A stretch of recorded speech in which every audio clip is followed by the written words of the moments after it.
अहियापुर में बस एक ही डॉक्टर का क्लिनिक था, डॉक्टर विकास। इसलिए हमेशा इस क्लिनिक में मरीजों की भीड़ लगी रहती थी।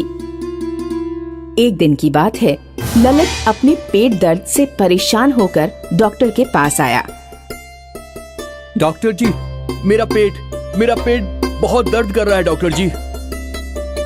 डॉक्टर ने ललित के पेट की जांच की और बोला, लगता है तुम्हें फूड पॉइजनिंग हुई है। बाहर का खाना खाकर तुमने अपना ये हाल कर लिया है। पर डॉक्टर, मैं तो बाहर का खाना खाता ही नहीं हूँ। याद करो, तुमने जरूर कुछ ना कुछ बाहर का खाया ही होगा। हाँ, याद आया। 2 रोज पहले मैंने एक शादी में खाना खाया था। तो बस हो गई फूड पॉइजनिंग। अब हो जाओ जल्दी से एडमिट। हे भगवान। डॉक्टर ललित हर छोटी मोटी परेशानी के लिए भी लोगों को बड़ी बड़ी बीमारियों के नाम बताकर उन्हें एडमिट कर दिया करता था। एक बार की बात है, डॉक्टर विकास ने एक नई नर्स को काम पर रखा। उस दिन मयूर अपनी पत्नी का चेकअप करवाने आया था। डॉक्टर साहब, सब ठीक है ना? अब तक तो सब ठीक है, पर आगे कुछ बोल नहीं सकते। मतलब डिलीवरी में कॉम्प्लिकेशंस दिखाई दे रहे हैं। शायद नॉर्मल डिलीवरी ना हो पाए। सिजेरियन ऑपरेशन करना ही पड़ेगा। क्या? उसमें 15,000 खर्च जाएंगे। तुम उसका इंतजाम करके रखो। ठीक है डॉक्टर। जैसे ही मयूर और बिंदु रूम से बाहर गए तो वो नर्स डॉक्टर के पास आई। ये क्या डॉक्टर, आपने उस औरत को सिजेरियन क्यों बोला? उसकी प्रेगनेंसी तो एकदम ठीक है। डॉक्टर मैं हूं या तुम? मुझे तुमसे ज्यादा पता है। होगा, पर इतना तो मैं भी जान गई कि आप लोगों को लूट रहे हैं। अगर नहीं लूटूंगा तो तुम्हारी सैलरी कहां से आएगी? पर सर, ये तो गलत है। गलत सही ये सब तुम मुझे मत बताओ। चुपचाप अपना काम करो और मुझे भी अपना काम करने दो। और अगर कुछ भी उल्टा सीधा किया तो याद रखना, काम से निकाल दी जाओगी। समझ गई? ये नर्स डॉक्टर की ऐसी लूट से परेशान थी। उसे ये सब सही नहीं लग रहा था, पर क्या कर सकती थी। उसने अपने पति से बात की। ये डॉक्टर भोले भाले गांव वालों को लूट रहा है। नर्स ने अपने पति को डॉक्टर का पूरा कच्चा चिट्ठा सुनाया। मेरी नौकरी अभी अभी लगी है, मुझे काम की जरूरत भी है, वरना इस लूट का काम हरगिज नहीं करती मैं। तो फिक्र मत कर, ऐसे गलत काम में हमें शामिल नहीं होना है। तू आज ही मेडिकल काउंसिल को चिट्ठी लेकर सब कुछ बता दे और फिर इस्तीफा दे देना। पर फिर हमारा घर कैसे चलेगा? भगवान है ना, तुझे कोई ना कोई नौकरी जरूर मिल जाएगी। तू फिक्र ना कर। और तब तक मैं ऑटो चला रहा हूँ, हम भूखे थोड़ी ना मरेंगे। नर्स के पति ने उसका हौसला बढ़ाया और नर्स तैयार हो गई चिट्ठी लिखने के लिए। नर्स ने मेडिकल काउंसिल को चिट्ठी में सब कुछ बता दिया कि कैसे डॉक्टर भोले भाले गरीबों को लूटता है और उन्हें बड़ी बड़ी बीमारियों का नाम बताकर पैसे ऐंठता है। अगले दिन जब नर्स अपनी जॉब पर पहुंची तो सब कुछ पहले जैसा ही था। फिर अचानक एक आदमी अपनी पत्नी के साथ वहां आया। मेरी पत्नी के पेट में बहुत दर्द है। डॉक्टर ने उस औरत को चेक किया।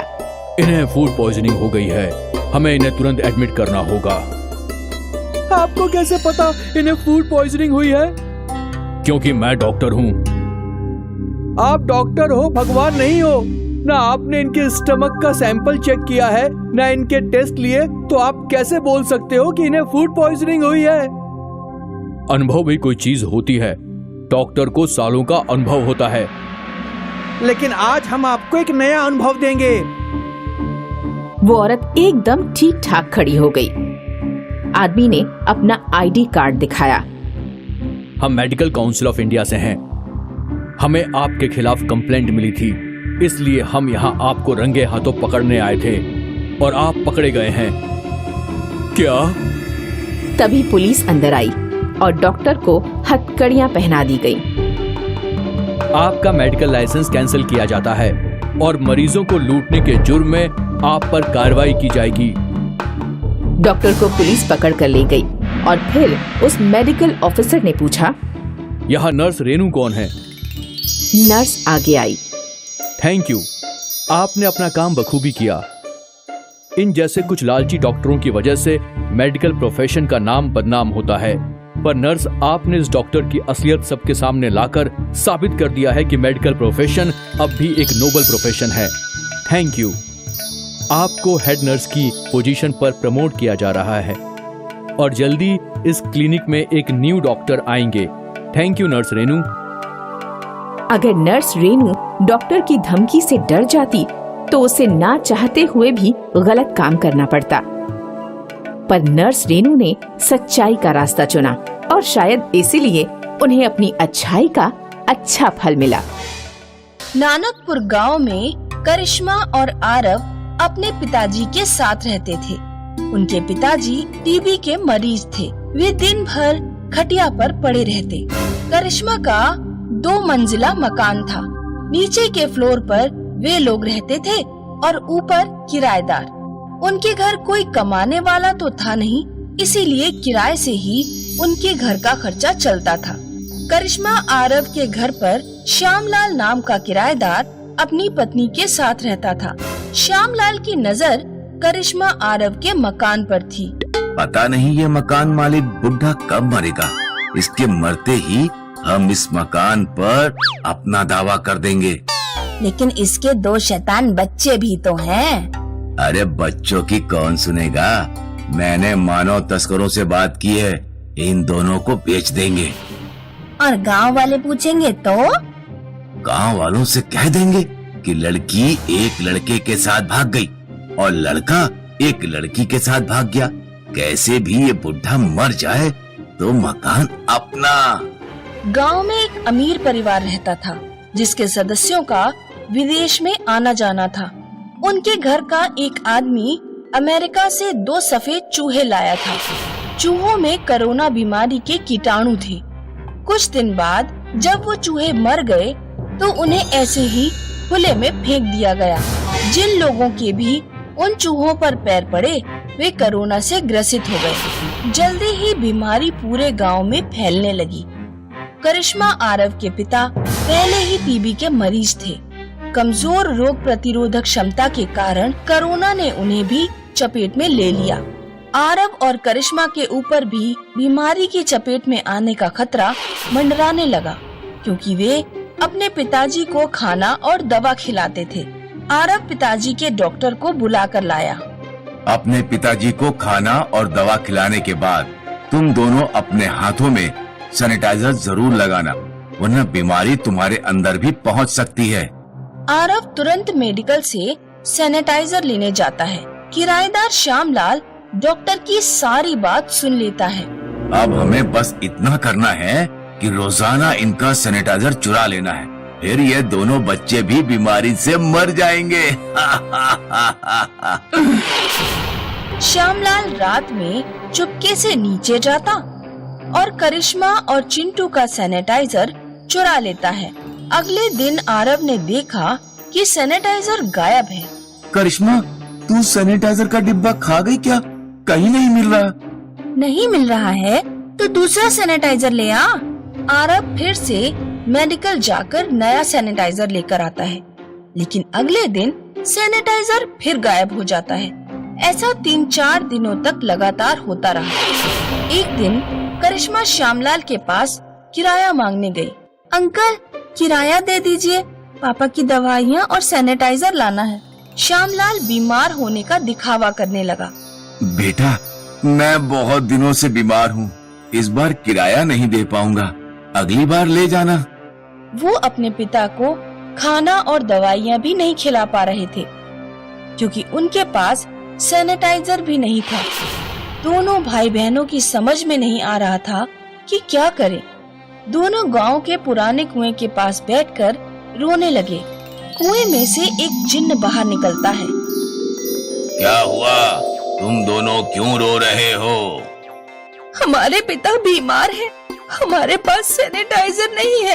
अगर हम अपने पिता को खाना या दवा खिलाने के बाद हाथों में सैनिटाइजर नहीं लगाते तो हम भी बीमार पड़ जाएंगे।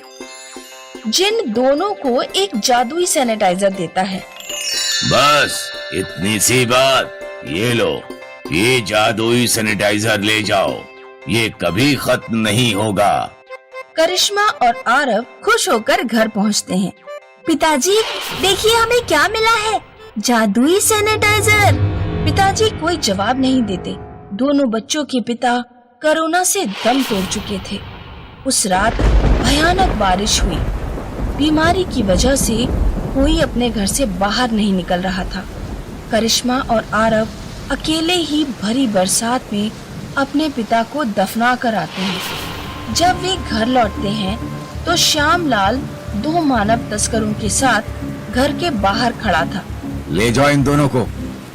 गुंडे करिश्मा और आरव को कंधे पर उठाकर ले जाने लगते हैं। जब वे उन्हें लेकर जंगल में पहुंचते हैं तो आरव पेड़ से एक लकड़ी तोड़कर दोनों बदमाशों के सिर पर मार देता है। दोनों बदमाश बेहोश हो जाते हैं। करिश्मा और आरव जंगल से भागते हैं। वे तब तक भागते रहते हैं जब तक दिन नहीं निकल आता। जादुई सैनिटाइजर अभी भी आरव की जेब में था। अब हम घर वापस तो नहीं जा सकते, श्यामलाल हमें मार डालेगा। मेरे पास एक आइडिया है। बीमारी फैली होने के कारण इस समय सैनिटाइजर की बहुत डिमांड है और हमारे पास एक ऐसा सैनिटाइजर है जो कभी खत्म नहीं होगा। हम इस जादुई सैनिटाइजर से निकालकर सैनिटाइजर को छोटी छोटी बोतलों में भरेंगे और सस्ते दामों में बेचेंगे। अच्छा आइडिया है। आरव और करिश्मा पड़ोस के गांव में पहुंचकर सैनिटाइजर बेचना शुरू कर देते हैं। बीमारी फैली होने की वजह से सैनिटाइजर की डिमांड बहुत ज्यादा थी। लोगों ने आरव और करिश्मा का सैनिटाइजर हाथों हाथ ले लिया। कुछ ही समय में उनके पास ढेर सारे पैसे इकट्ठे हो गए। उन्होंने अपने लिए एक छोटा सा घर भी खरीद लिया। वे दोनों 5 साल तक किसी तरह पैसे कमाते रहे। अब वे बच्चे नहीं रह गए थे, बड़े हो चुके थे। कोरोना महामारी भी खत्म हो चुकी थी। अब वक्त आ गया है, हम अपना पुराना घर श्यामलाल से वापस ले लें। आरव और करिश्मा पुलिस को लेकर अपने पुराने घर पहुंचते हैं। श्यामलाल मकान देने से इनकार कर देता है, तो वो दोनों कोर्ट जाकर श्यामलाल के खिलाफ केस दायर करते हैं और केस जीत जाते हैं। श्यामलाल को मकान खाली करना पड़ता है। किसी ने ठीक ही कहा है, अंत में जीत हमेशा सच्चाई की होती है।